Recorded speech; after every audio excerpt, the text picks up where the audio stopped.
आधुनिक भारत इस वीडियो में पढ़ेंगे।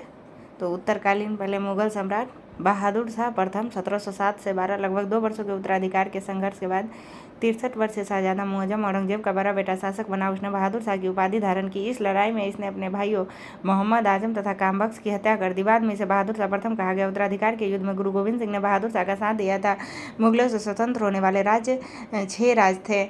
मुगलों से स्वतंत्र होने वाले राज्य एवं उसके संस्थापक 6 राज्य थे। अवध, जिसमें अवध, सआदत खां, हैदराबाद, चिनकिलीज खां यानी जामो मुल्क, आसफ जाह, रुहेलखंड, वीर दाऊद, अली मोहम्मद खां, बंगाल मुर्शिद कुली खान, कर्नाटक सादुतुल्ला खान, भरतपुर जुरामन एवं मदन सिंह। मुगल सम्राट मोहम्मद शाह ने शहादत खां को बुरहान उल मुल्क की उपाधि धारण की उपाधि दी। शहादत खां का असली नाम मीर मोहम्मद अमीन था। खाकी खान ने बहादुर शाह को साहेब खबर की उपाधि दी। जहांदर शाह 1712-13 जुल्फिकार खान की मदद से जहांदर शाह शासक बना। जुल्फिकार खान को प्रधानमंत्री बनाया। इसने साम्राज्य की वित्तीय स्थिति ठीक करने के लिए इजारा प्रथा की शुरुआत की थी। इजारा प्रथा को जुल्फिकार खान जहांदर शाह ने जजिया कर को समाप्त कर दिया। जहांदर शाह अपने शासन में लाल कुमारी नाम की वेश्या को हस्तक्षेप करने का आदेश दे रखा था। मुगल कालीन इतिहास में सैयद बंधु हुसैन अली खां एवं अब्दुल्ला खां को शासक निर्माता के रूप में जाना जाता है।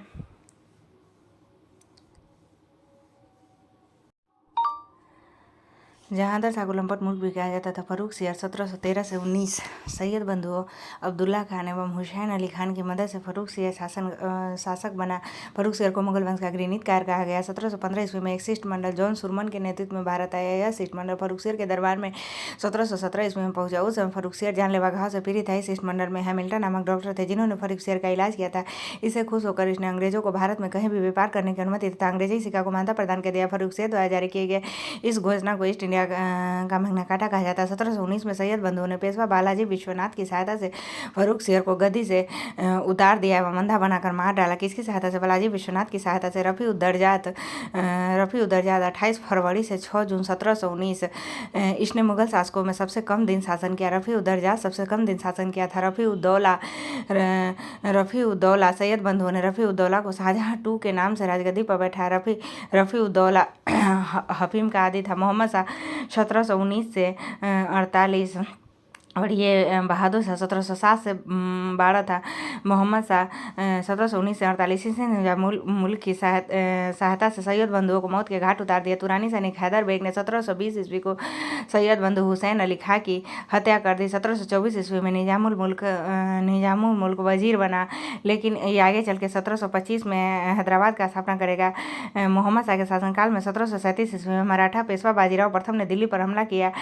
मोहम्मद शाह के समय ईरान के सम्राट नादिर शाह 1739 ईस्वी में दिल्ली पर आक्रमण किया। 1739 में आक्रमण किया। मोहम्मद शाह का काल है 1719 से 48 और करनाल के युद्ध में मुगलों को परास्त किया। हैदराबाद की स्थापना तुरानियों ने, अवध की स्थापना ईरानियों ने की थी। ईरान फारस के सम्राट नादिर शाह ने 1739 ईस्वी में दिल्ली पर आक्रमण किया। उस समय दिल्ली का शासक मोहम्मद शाह था। नादिर शाह को ईरान का नेपोलियन कहा जाता था। नादिर शाह लगभग 17 करोड़ रुपए की धनराशि शाहजहां का बनवाया हुआ तख्ते था। उस तथा को कोहिनूर हीरा लेकर वापस लौट गया। तख्ते था मयूर सिंहासन पर बैठने वाला अंतिम मुगल शासक मोहम्मद शाह था। सुंदर युवतियों के प्रति अत्यधिक रुझान के कारण मोहम्मद शाह को रंगीला बादशाह कहा जाता था।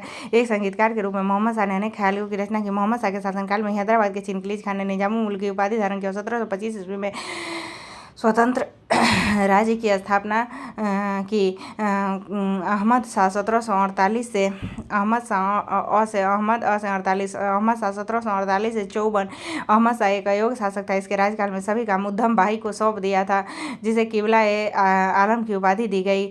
आलमगीर टू 1754 से 59 आलमगीर टू जहांदर शाह का पुत्र था।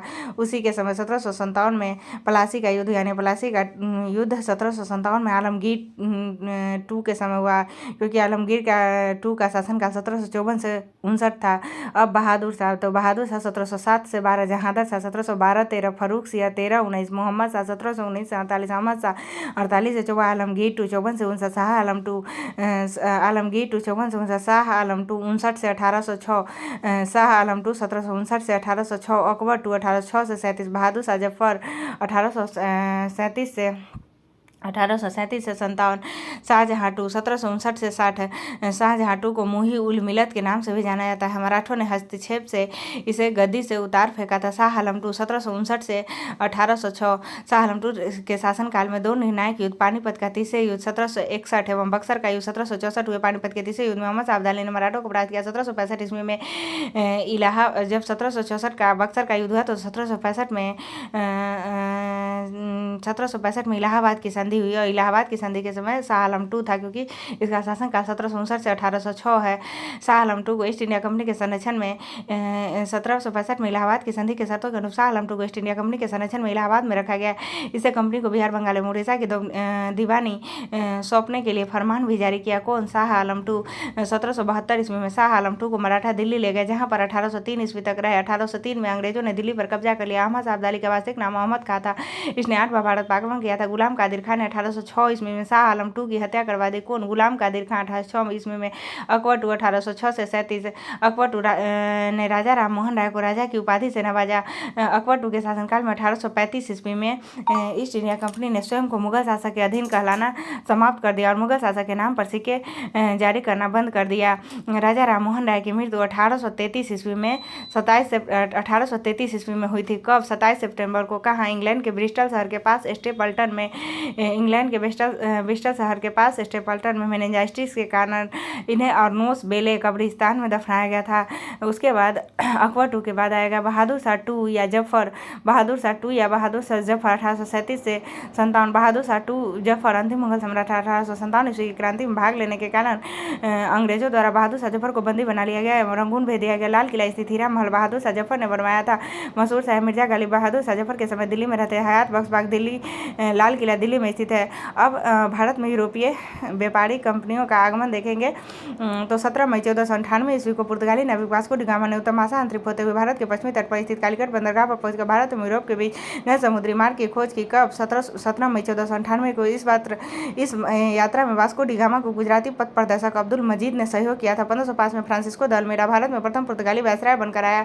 1509 में अल्फांसो दल भारत में पुर्तगालियों का वायसराय बना और 1510 ईस्वी में बीजापुर के यूसुफ आदिल शाह से गोवा को जीता था। 1530 ईस्वी में राजधानी कोचीन से गोवा ले गए थे पुर्तगालियों ने अपनी पहली व्यापारिक कोठी कोचीन में खोली थी और 1530 ईस्वी में राजधानी कोचीन से गोवा ले जाएगा। दक्षिण पूर्वी तट पर पुर्तगालियों की एकमात्र बस्ती संत थोमे थी। पुर्तगालियों के बाद भारत में डच लोग आए। पहला डच यात्री कार्नेलियल हाउडमन 1596 ईस्वी में भारत के पूर्व सुमात्रा पहुंचा। पुर्तगाली ईस्ट इंडिया कंपनी की स्थापना 1498। पुर्तगाली ईस्ट इंडिया कंपनी की स्थापना 1498। अंग्रेजी ईस्ट इंडिया कंपनी की स्थापना 1600। डच ईस्ट इंडिया कंपनी की स्थापना 1602 ईस्वी। डेनिश ईस्ट इंडिया कंपनी की स्थापना 1616 ईस्वी। फ्रांसीसी ईस्ट इंडिया कंपनी की स्थापना 1664 ईस्वी। स्वीडिश ईस्ट इंडिया कंपनी की स्थापना 1731 ईस्वी में हुई थी। पुर्तगाली ईस्ट इंडिया कंपनी की स्थापना 1498 ईस्वी में हुई थी। लेकिन पुर्तगालियों ने अपनी पहली व्यापारिक कोठी कहाँ लगाई थी? तो कोचीन में। पुर्तगालियों ने अपनी पहली व्यापारिक कोठी कोचीन में लगाई थी। डच तथा अंग्रेज ने अपनी पहली व्यापारिक कोठी मसूलीपट्टनम में लगाई थी। डच मसूलीपट्टनम, अंग्रेज मसूलीपट्टनम, डेनिश ट्रावनकोर में और फ्रांसीसी सूरत में लगाए थे। डेनिश ट्रावनकोर में, फ्रांसीसी सूरत में लगाए थे। पुर्तगाली ने अपनी पहली व्यापारिक कोठी कोचीन में 1503 ईस्वी में लगाया था। 1498 ईस्वी में स्थापना हुआ। 1503 ईस्वी में फैक्ट्री लगाया था। डच मसूलीपट्टनम 1602 ईस्वी में स्थापना हुआ था और 1605 ईस्वी में फैक्ट्री लगाया था। अंग्रेज स्थापना 1600 ईस्वी में हुआ था और मसूलीपट्टनम में 1611 ईस्वी में फैक्ट्री लगाया था। डेनिश 1616 ईस्वी में स्थापना हुआ था। 1620 ईस्वी में फैक्ट्री लगाया था। कहाँ? ट्रावनकोर में। अंग्रेज का 1600 से 1611 है और डच का 1602 से 5 है और पुर्तगाली का 1498 से 1503 है। डेनिश का 1616 और 1620 है। फ्रांसीसी का 1664 है और 1668 है। फ्रांसीसी ने सूरत में 1668 में लगाया था। डचों ने भारत में अपनी पहली व्यापारिक कोठी 1605 ईस्वी में मसूलीपट्टनम में स्थापित की थी। डचों की दूसरी व्यापारिक कोठी पुलिकट में स्थापित हुई थी, जहां उन्होंने अपने स्वर्ण सिक्के पैगोडा को ढाला और पुलिकट को ही समस्त गतिविधियों का केंद्र बनाया। डचों ने भारत में प्रथम बार औद्योगिक वेतनभोगी रखे। डच ईस्ट इंडिया कंपनी ने 1632 ईस्वी में पटना में अपना कारखाना स्थापित किया। कोलाचेल की लड़ाई में ट्रावनकोर का राजा मार्तंड वर्मा ने 10 अगस्त 1741 ईस्वी को एडमिरल यूस्टाचियस डी लोनाय के नेतृत्व वाली डच ईस्ट इंडिया कंपनी की सेना को हरा दिया था। मतलब कोलाचेल की लड़ाई 1741 ईस्वी में हुई थी, जिसमें ट्रावनकोर के राजा मार्तंड वर्मा ने एडमिरल यूस्टाचियस डी लोनाय को हराया था। 1741 ईस्वी में डचों का भारत में अंतिम रूप से पतन 1759 ईस्वी में अंग्रेजों एवं डचों के मध्य हुए वेदरा युद्ध से हुआ। 31 दिसंबर 1600 ईस्वी को इंग्लैंड की रानी एलिजाबेथ प्रथम ने ईस्ट इंडिया कंपनी को पूरब में व्यापार करने का एक अधिकार प्रदान कर दिया। अंग्रेज का 1600 और 1611 इस अधिकार पत्र के अनुसार इंग्लैंड की कोई भी कंपनी इस क्षेत्र में व्यापार करने के लिए ईस्ट इंडिया कंपनी से प्रतिस्पर्धा नहीं कर सकती थी। प्रारंभ में ईस्ट इंडिया कंपनी में 217 साझेदार थे। पहला गवर्नर टॉमस स्मिथ था। मुगल दरबार में आने वाला प्रथम अंग्रेज कैप्टन हॉकिंस था, जो जेम्स प्रथम के राजदूत के रूप में 1609 ईस्वी में जहांगीर के दरबार में आया था। मतलब कैप्टन हॉकिंस 1609 में आया था। सर टॉमस 1615 ईस्वी में आया था।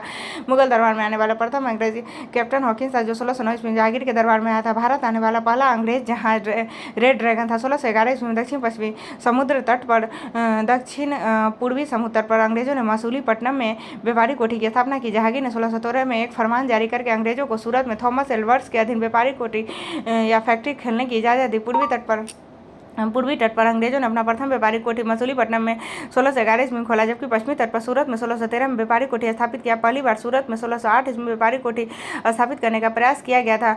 मुगल काल में सूरत को बाबुल मक्का यानी मक्का का प्रस्थान द्वार भी कहा जाता है। किसको? सूरत को 1615 ईस्वी में सम्राट जेम्स प्रथम ने सर टॉमस को अपना राजदूत बनाकर मुगल सम्राट जहांगीर के दरबार में भेजा। वह फरवरी 1619 ईस्वी तक भारत में रहा।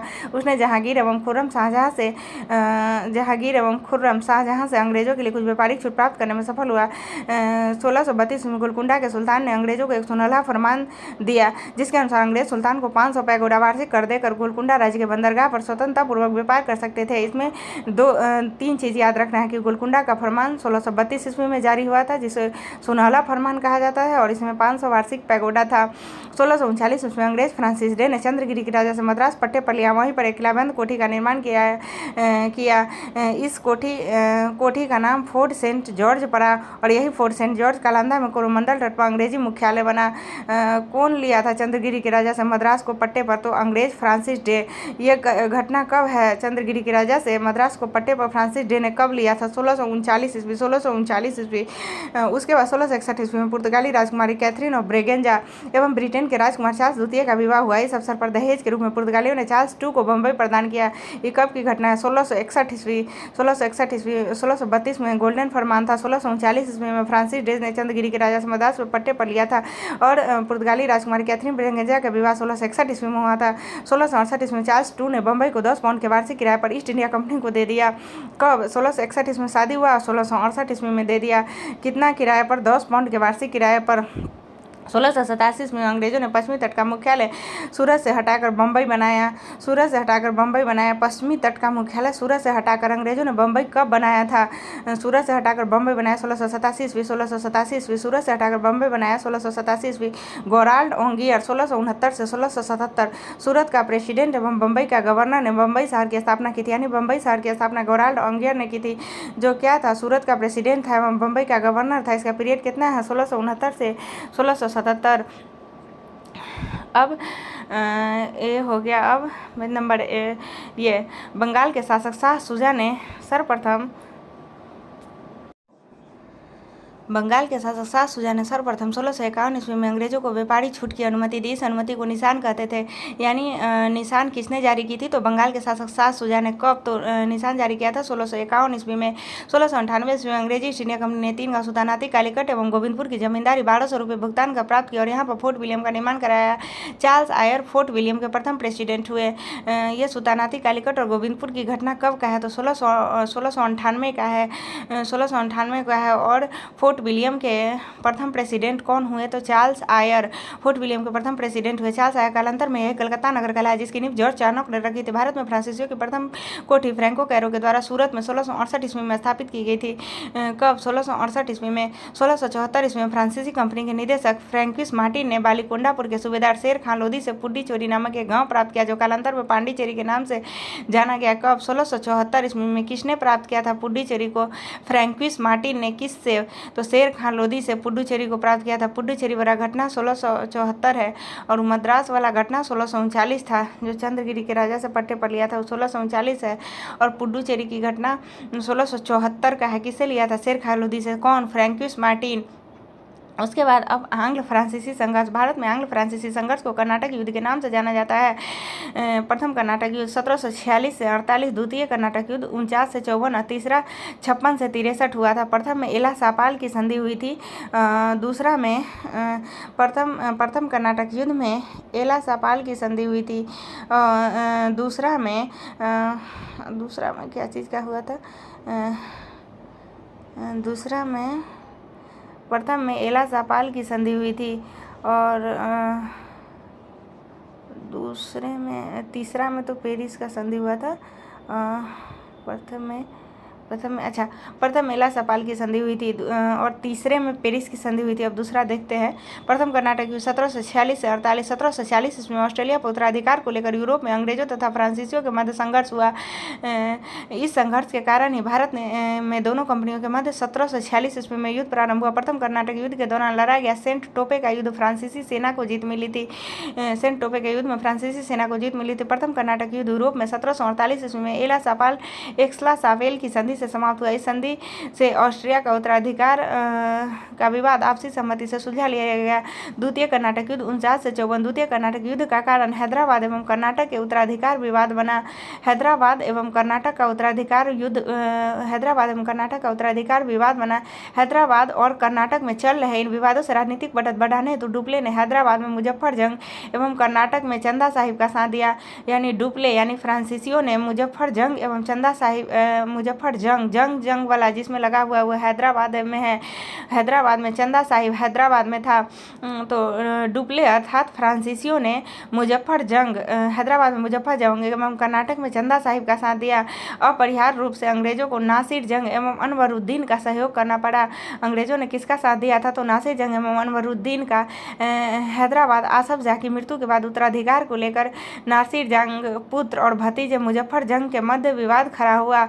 नासिर जंग आसफ जाह का पुत्र था और मुजफ्फर जंग के मध्य विवाद खड़ा हुआ। मुजफ्फर जंग का साथ दिया था डुप्ले ने और फ्रांसीसियों ने, और नासिर जंग का साथ दिया था अंग्रेजों ने। कर्नाटक के नवाब अनवरुद्दीन था और उसकी बहनोई चंदा साहिब के मध्य विवाद हुआ था। कर्नाटक का नवाब कौन था? अनवरुद्दीन के बहनोई चंदा साहिब के मध्य विवाद शुरू हुआ था। अनवरुद्दीन एवं उसके बहनोई चंदा साहिब के मध्य विवाद शुरू हुआ था। कर्नाटक के नवाब अनवरुद्दीन, कर्नाटक में चंदा साहिब थी। 1749 ईस्वी में फ्रेंच सेना की सहायता से एक युद्ध में अनवरुद्दीन मारा गया तथा चंदा साहब कर्नाटक का अगला नवाब बना। 1749 ईस्वी में फ्रेंच सेना की सहायता से कौन मारा गया? अनवरुद्दीन मारा गया एवं चंदा साहब कर्नाटक का अगला नवाब बना। अनवरुद्दीन कब मारा गया? 1749 ईस्वी में। किसके सहायता से? फ्रेंच सेना की सहायता से। 1750 ईस्वी में नासिर जंग भी फ्रेंच सेना से संघर्ष करते हुए मारा गया। 49 में मारा गया कौन? अनवरुद्दीन। और नासिर जंग कब मारा गया? मतलब 50 में। यानी अनवरुद्दीन और नासिर जंग जिसका अंग्रेज साथ दे रहे थे वो दोनों मारा गया और मुजफ्फर जंग हैदराबाद का नवाब बना। अनवरुद्दीन के पुत्र मोहम्मद अली युद्ध से भागकर त्रिचनापल्ली में शरण लिए। कौन? अनवरुद्दीन का पुत्र मोहम्मद अली। फ्रांसीसियों ने चंदा साहिब की सेना के साथ मिलकर मोहम्मद अली के दुर्ग को घेर लिया। क्लाइव इस घेरों को तोड़ने में असफल रहा तो उसने दबाव कम करने के लिए कर्नाटक की राजधानी अरकटा पर अधिकार कर लिया। कर्नाटक युद्ध एक नज़र में। प्रथम कर्नाटक युद्ध 1746 से 48 ईस्वी में ऑस्ट्रेलिया के उत्तराधिकार युद्ध से प्रभावित था। 1748 ईस्वी में हुई एक्स्ला-सापाल की संधि के द्वारा ऑस्ट्रिया का उत्तराधिकार युद्ध समाप्त हो गया। इसी संधि के तहत प्रथम कर्नाटक युद्ध समाप्त हुआ। दूसरा कर्नाटक युद्ध 1749 से 54 ईस्वी में हुआ। इस युद्ध में फ्रांसीसी गवर्नर डुप्ले की हार हुई। इसे वापस बुला लिया गया और उसकी जगह पर गोडेहू को भारत में अगला फ्रांसीसी गवर्नर बनाया गया। डुप्ले की हार हुई। दूसरे कर्नाटक युद्ध में डुप्ला हार गया था, उसे वापस बुला लिया गया। उसकी जगह पर गोडेहू को भारत में अगला फ्रांसीसी गवर्नर बनाया गया। पांडिचेरी की संधि के साथ युद्ध विराम हुआ। पांडिचेरी की संधि 1755 ईस्वी में हुआ था। अच्छा, पहला में एक्स्ला-सापाल की संधि, दूसरा में पांडिचेरी की संधि और तीसरा में पेरिस की संधि। कर्नाटक का तीसरा युद्ध 1756 से 63 के बीच हुआ, जो 1756 ईस्वी में शुरू हुए सप्तवर्षीय युद्ध का ही एक अंश था। पेरिस की संधि होने पर यह युद्ध समाप्त हुआ। उसके बाद 1752 ईस्वी में स्ट्रिंगर लॉरेंस के नेतृत्व में अंग्रेजी सेना ने त्रिचनापल्ली को बचा लिया। किसके नेतृत्व में? स्ट्रिंगर लॉरेंस के नेतृत्व में अंग्रेजी सेना ने त्रिचनापल्ली को बचा लिया। कब? 1752 ईस्वी में। फ्रांसीसी सेना ने अंग्रेजों के सामने आत्मसमर्पण कर दिया। इस हार के कारण डुप्ले को वापस फ्रांस बुला लिया गया। 1754 में गोडेहू अगला फ्रांसीसी गवर्नर बनकर आया। गोडेहू कब फ्रांसीसी गवर्नर बनकर आया था? 1754 ईस्वी में। जनवरी 1755 ईस्वी में पांडिचेरी संधि के साथ यह युद्ध समाप्त हुआ। 1755 में पांडिचेरी संधि के साथ दूसरा कर्नाटक युद्ध समाप्त हुआ। 1760 ईस्वी में अंग्रेजी सेना ने सर एयरकोट के नेतृत्व में बांडीवास की लड़ाई में फ्रांसीसियों को बुरी तरह हराया। 1761 ईस्वी में अंग्रेजों ने पांडिचेरी को फ्रांसीसियों से छीन लिया, जो 1674 ईस्वी में फ्रांसीसी फ्रैंकविन मार्टिस किससे प्राप्त किया था? तो शेर खान लोधी से। उसको जो 1674 ईस्वी में प्राप्त किया था उसको 1761 ईस्वी में कौन छीन लिया? अंग्रेजों ने पांडिचेरी को फ्रांसीसियों से छीन लिया। 1763 ईस्वी में हुई पेरिस संधि के द्वारा अंग्रेजों ने चंद्रनगर को छोड़कर चंद्र 1763 ईस्वी में हुई तृतीय आंग्ल कर्नाटक युद्ध के बाद 1763 ईस्वी में हुई पेरिस की संधि के द्वारा अंग्रेजों ने चंद्रनगर को छोड़कर शेष अन्य प्रदेशों को लौटा दिया, जो 1749 ईस्वी तक फ्रांसीसी कब्जे में थे। ये प्रदेश भारत की आज़ादी तक फ्रांसीसियों के कब्जे में रहे। अब पढ़ेंगे बंगाल पर अंग्रेजों का आधिपत्य। मुगल साम्राज्य के अंतर्गत आने वाले प्रांतों में बंगाल सर्वाधिक संपन्न राज्य था। मुर्शिद कुली खान स्वतंत्र शासक था, परंतु वह नियमित रूप से मुगल बादशाह को राजस्व भेजता था। मुर्शिद कुली खान 1713 से 27। मुर्शिद कुली खान ने अपनी राजधानी ढाका से मुर्शिदाबाद भागीरथी नदी के तट पर स्थानांतरित की। मुर्शिद कुली खान राजधानी मुर्शिदाबाद। मुर्शिद कुली खान राजधानी मुर्शिदाबाद। मुर्शिद कुली खान ने इजारेदारी प्रथा को प्रारंभ की तथा कृषकों को तकावी ऋण खेतों के लिए अग्रिम कर्ज प्रदान किया। मुर्शिद कुली खान ने इजारेदारी प्रथा प्रारंभ की, मुर्शिद कुली खान ने और तकावी ऋण दिया। मुर्शिद कुली खान ने इसका उत्तराधिकारी इसका दामाद सुजाउद्दीन हुआ। मुर्शिद कुली खान का दामाद था सुजाउद्दीन। सुजाउद्दीन 1727 से 1739 1740 ईस्वी के 1740 ईस्वी गिरिया के युद्ध में सरफराज को मारकर बिहार का सर सूबेदार अलवर्दी खां बंगाल का शासक नवाब बनाया। मतलब 1740 ईस्वी में सुजाउद्दीन एवं सरफराज खान के बीच हुआ था गिरिया का युद्ध, जिसमें सुजाउद्दीन एवं ये 1740 ईस्वी गिरिया का युद्ध हुआ था। किसके किसके बीच? सरफराज खान एवं अलीवर्दी खान के बीच 1740 ईस्वी में सरफराज खान एवं अलीवर्दी खान के बीच। सरफराज खान का पीरियड कितना है? तो 39-40। सरफराज खान का पीरियड कितना है? तो 39-40। अलीवर्दी खान का पीरियड कितना है? तो 1740-56। 1740 ईस्वी गिरिया के युद्ध में सरफराज खान को मारकर बिहार के सर सूबेदार अलीवर्दी खान बंगाल का नवाब बना। इसने अपने शासनकाल में मुगलों को राजस्व देना बंद कर दिया। कौन? अलीवर्दी खान राजस्व देना बंद कर दिया था। इसके शासनकाल में बंगाल इतना समृद्धशाली बन गया कि बंगाल को भारत का स्वर्ग कहा जाने लगा। किसके शासनकाल में? अलीवर्दी खान के शासनकाल में बंगाल को भारत का स्वर्ग कहा जाने लगा। अलीवर्दी खान का उत्तराधिकारी उसका दामाद सिराजुद्दौला हुआ, जो 1756-57 में रहा। सिराजुद्दौला 1756-57 में हुआ और सिराजुद्दौला 56-57 में रहा। और इसके समय में 1756 में कालकोठरी की घटना हुई और 1757 में प्लासी की लड़ाई हुई। तो मुर्शिद कुली खान 1713 से 27, सुजाउद्दीन 27 से 39, सरफराज खान 39 से 40, अलवर्दी खान 40 से 56, सिराजुद्दौला 1756 से 57। सिराजुद्दौला के काल में 1756 ईस्वी में कालकोठरी की घटना हुई थी। कब? 20 जून को। 1756 ईस्वी में कालकोठरी की घटना हुई थी। कब? 20 जून को। 20 जून 1756 ईस्वी को कालकोठरी की त्रासदी नामक घटना घटी। इस घटना के रचयिता जेड हॉलवेल के अनुसार नवाब सिराजुद्दौला ने 20 जून की रात में 146 अंग्रेज व्यक्तियों को छोटी सी कोठरी में बंद कर दिया। अगले दिन सुबह 146 में से केवल 23 व्यक्ति जिंदा बचे थे। प्लासी का युद्ध 23 जून 1757 को कब हुआ था? प्लासी का युद्ध 23 जून 1757 को। वो 20 जून को हुआ था। कालकोठरी की घटना 20 जून 1756 को। प्लासी का युद्ध 23 जून 1757। प्लासी का युद्ध 23 जून 1757 को अंग्रेजों के सेनापति रॉबर्ट क्लाइव बंगाल के नवाब सिराजुद्दौला के बीच हुआ था, जिसमें नवाब अपने सेनापति मीर जाफर की धोखाधड़ी के कारण पराजित हुआ था। अंग्रेजों ने मीर जाफर को बंगाल का नवाब बनाया। अंग्रेजों ने किसको बंगाल का नवाब बनाया? तो मीर जाफर को। प्लासी की लड़ाई में मोहनलाल एवं मीर मर्दान के नेतृत्व में एक छोटी सेना सिराजुद्दौला के प्लासी की लड़ाई में मोहनलाल एवं मीर मर्दान के नेतृत्व में एक छोटी सेना सिराजुद्दौला के वफादार रहे मीर मर्दान लड़ते हुए मारा गया। प्लासी भागीरथी नदी के किनारे स्थित है। प्लासी भागीरथी नदी के किनारे स्थित है। क्लाइव के हाथों की कठपुतली नवाब मीर जाफर कब से कब तक रहा? तो 1757 से 60 तक रहा। मीर जाफर 57 से 60 तक रहा और फिर 63 से 65 तक रहा। मीर जाफर 1757 से 60 तक रहा और फिर 63 से 65 तक रहा। मीर जाफर क्लाइव के हाथों की कठपुतली मीर जाफर 1757 से 60 एवं 63 से 65। मीर जाफर को अंग्रेजों ने 1760 ईस्वी में हटाकर उसके दामाद मीर कासिम को बंगाल का नवाब बनाया। मीर कासिम ने अपनी राजधानी को मुर्शिदाबाद से मुंगेर मुगदलपुर स्थानांतरित किया। बंगाल के राजधानी का क्रम है ढाका, मुर्शिदाबाद एवं मुंगेर। पहले ढाका तब मुर्शिदाबाद तब मुंगेर। पहले ढाका तब मुर्शिदाबाद तब मुंगेर। बक्सर का युद्ध 1764 ईस्वी में अंग्रेजों एवं मीर कासिम।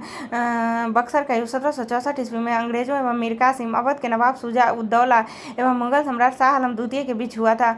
बक्सर के युद्ध में कौन कौन शामिल थे? तो अंग्रेज तो एक तरफ था ही, उधर मीर कासिम था, अवध का नवाब सुजाउद्दौला था, मीर कासिम था, सुजाउद्दौला था, मुगल सम्राट शाह आलम द्वितीय था। मीर कासिम, सुजाउद्दौला एवं शाह आलम द्वितीय के बीच हुआ था। इस युद्ध में भी अंग्रेज विजयी हुए। इस युद्ध में अंग्रेजी सेनापति हेक्टर मुनरो था। इस युद्ध में बक्सर के युद्ध में अंग्रेज सेनापति हेक्टर मुनरो था।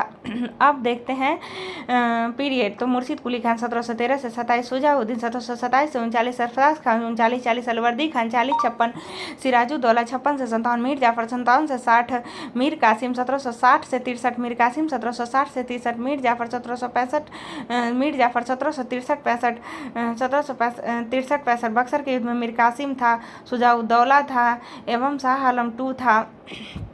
मीर जाफर 1757 60 फिर 63 मीर कासिम 1760 से 63 निजामुद्दौला 65-66 निजामुद्दौला 65-66 निजामुद्दौला 65-66 निजामुद्दौला 65-66 उसके बाद सैफुद्दौला 66-70 सैफुद्दौला 66 सैफ अली खान 66-70 सैफुद्दौला 66-70 65-66 निजामुद्दौला 65-66 सैफुद्दौला 66-70 मुबारकुद्दौला 1770 से 75 मुबारकुद्दौला 70 से 75 1770 मुबारकुद्दौला 1770 से 75